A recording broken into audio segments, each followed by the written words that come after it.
ni Vice President Sara Duterte. Habang buhay akong tatayo at makipaglaban sa mga Dutertes.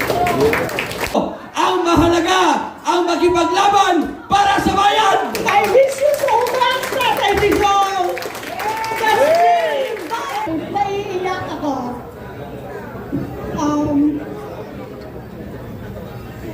It's so overwhelming. Yung lahat ng supporters today, and I cannot, I have this move. I have to welcome supporters today. When it comes to Tatay Digong, umiiyak talaga ako.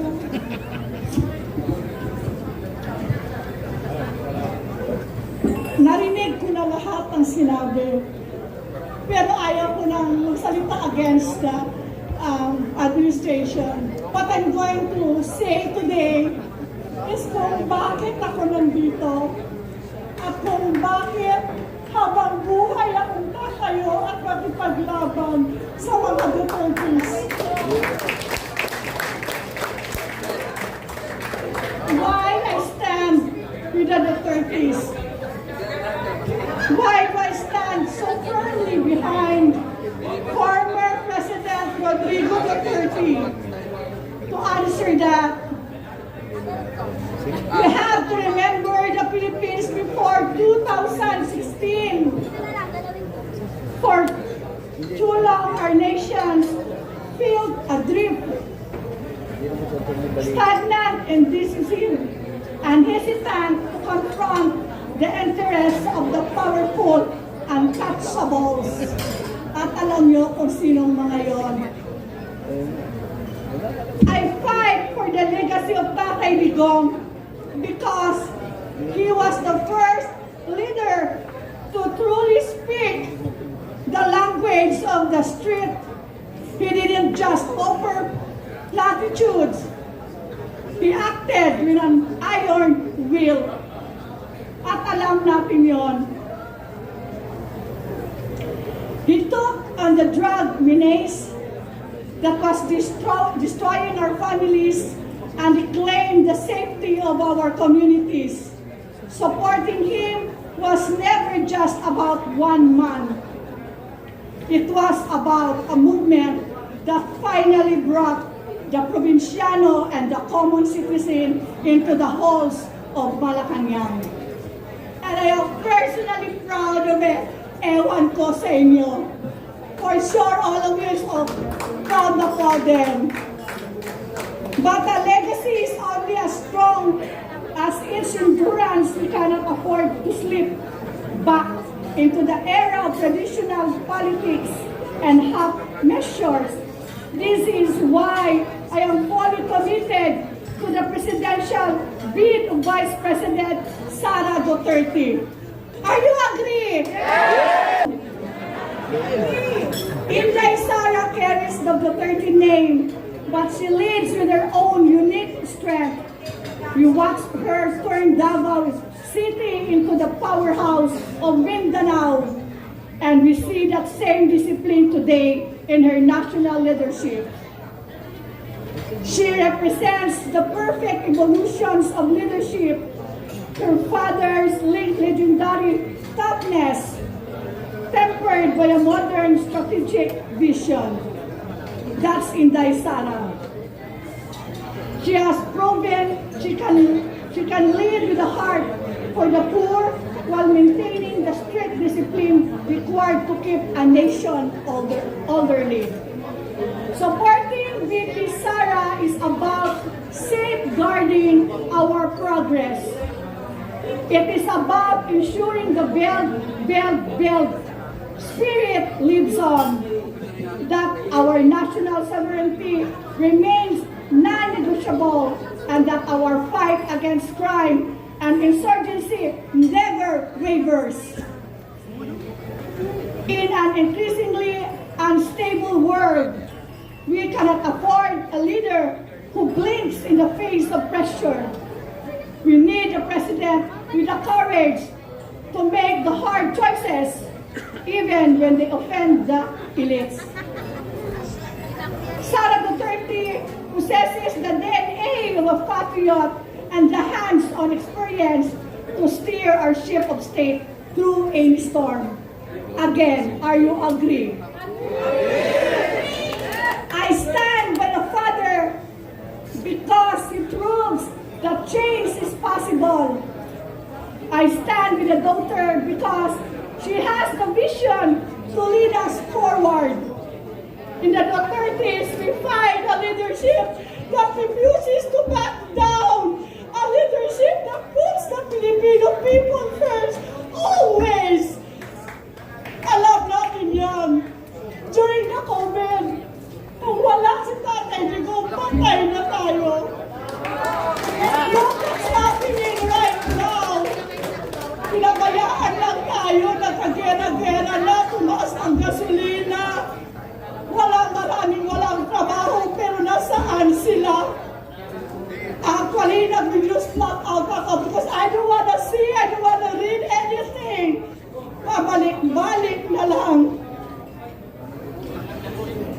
Tapang na nasimulan tuloy-tuloy para sa bayan. That's the legacy of the Dutertes. Maraming salamat po. I wish you so much, Tatay Digong.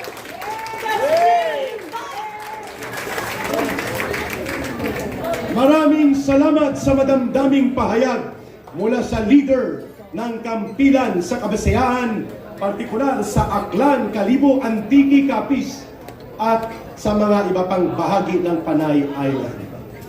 Ngayon, before po ang ating outtaking as volunteer coordinators in our areas and organizations at ang ating community singing, please hold on, last two speakers.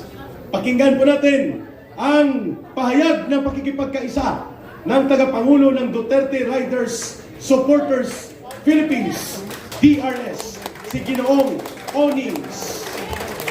Magandang hapon po sa inyong lahat.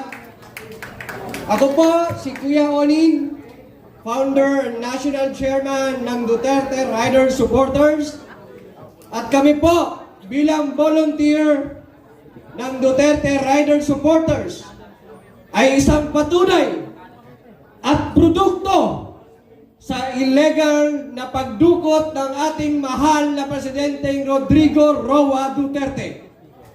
Sa kadahilanan, noong March 11 na siya ay dinukot, ang ating mga volunteer warriors riders ay nagsama-sama at bumuo ng isang grupong Duterte Riders Supporters upang mag-rally noong March 16, 2025 sa buong Kamaynilaan at sa mga sumunod na mga araw. At mag-iisang taon na po ang DRS. Patuloy po kaming lumalaban, patuloy po kaming nakikisa, patuloy po kaming nakikipag-rally. Walang pili kahit saang lugar pa man yan. Kami po ay laging nakikisa. Kung kaya't sila Ka Eric ay lagi din po namin kasama. Wala po kaming pinipiling grupo, wala po kaming kinakampihan. Hanggat pinaglalaban po natin ang good governance, ang DRS ay mananatili at magpapatuloy sa pakikibaka, pakikilaban at pakikisa para sa ating tunay at mahal na Tatay Digong. At ngayon, na kami mag-iisang taon na, kami nagpapasalamat sa lahat ng inyong suporta, sa lahat ng nakikisa at lalong-lalo na sa aming mga volunteer Duterte Riders. Of course, kasama na po natin din ang mga DRT na patuloy na nakikipaglaban sa kalsada. Hindi alinlangan ang mahal na gasolina. Hindi alinlangan na meron kang trabaho. Hindi alinlangan na inaaway ka na ng asawa mo. Ang mahalaga, ang makipaglaban para sa bayan. Dahil ang tunay na Pilipino ay ang Pilipinong may pagmamahal sa sariling bayan. Hindi politika, hindi pagpapasikat, at hindi pagpopogi lamang sa social media. Kaya sa lahat, maraming salamat sa patuloy na pagkikipaglaban. Mahal po namin ang bawat isang lumalaban para sa katotohanan. Sa mga DRS na aking mga kaagapay sa lansangan, maraming salamat sa inyo, sa DRT, sa lahat ng sa Malabon Riders, sa labas, sa lahat ng nagkikipaglaban. Mabuhay po tayong lahat at patuloy po tayong magkaisa upang lumaban para sa ating mahal na bayan. Si kasapi ng kampilan ng mamamayang Pilipino ay nangangakong gagampanan ang mga gawain ng kampilan ng mamamayang Pilipino. Susunod sa mga alituntunin nito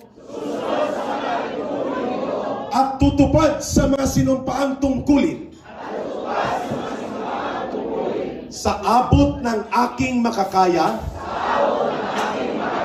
sa isip, sa salita, at sa gawa, at bilang isang tapat na miyembro. Taos-puso akong sumusuporta sa kampilan ng mamamayang Pilipino para sa ikasusulong at pagtatagumpay ng pagiging Pangulo ni Vice President Sara Duterte sa takdang panahon